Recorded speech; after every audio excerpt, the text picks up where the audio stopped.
cards, right? This lead and follow section is a very important one each year, and we work with newcomers all the way up to professional dancers, and the object is clarifying those little things.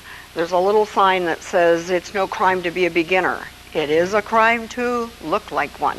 Okay, so all of these helpful hints on leading and following help to take the level up. I'm showing this card because it's just like looking at a count, and we have a downbeat and an upbeat, and that's what we dance to in the music. Okay, and if we did a triple, look, step 3 times.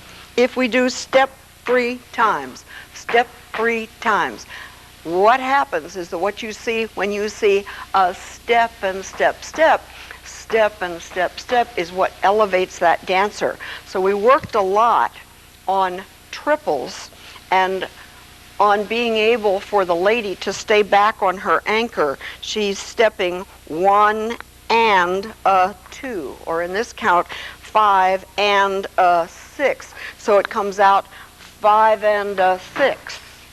So the anchor is always going to be, for the lady, left behind the right, but it's her center that gets back there. So on all of the triples, you'll elevate your triples up by counting 1 and 2, 3 and 4. And these and counts are always coming in the center. That's one of the things that we're working on the most.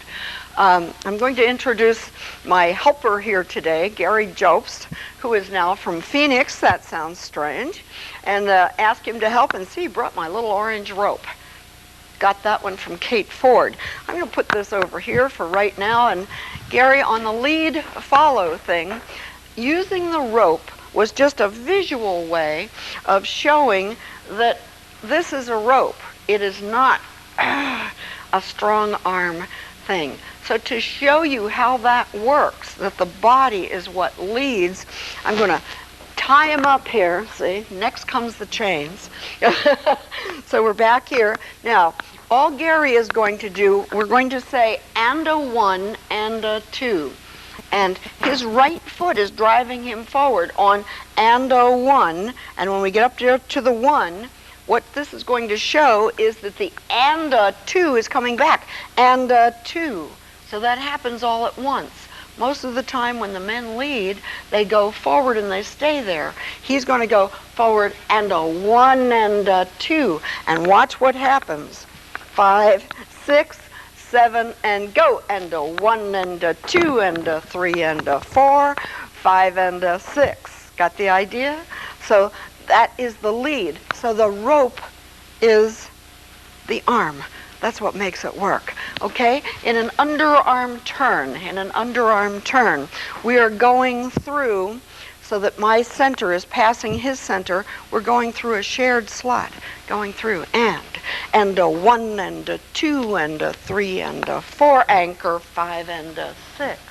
That anchor, you can see that his center is behind his left heel. My center is behind my right heel. And lots of times, let's do one, and I'm going to do a passive following.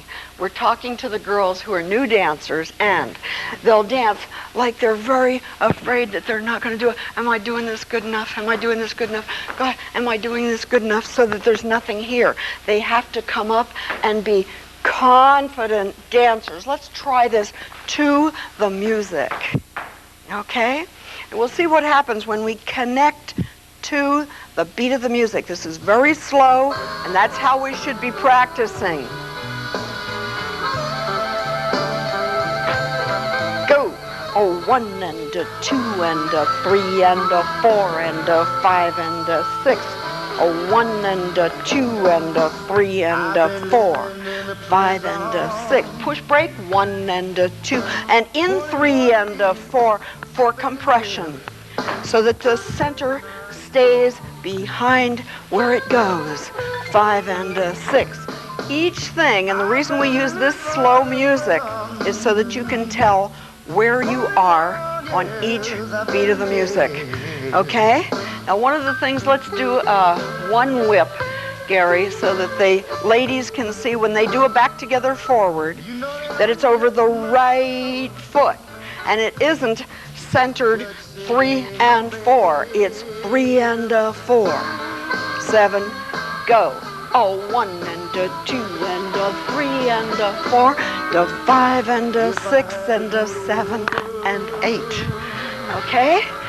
Thank you, Gary, very much. Good to see you. And we hope to see everybody else next year right back here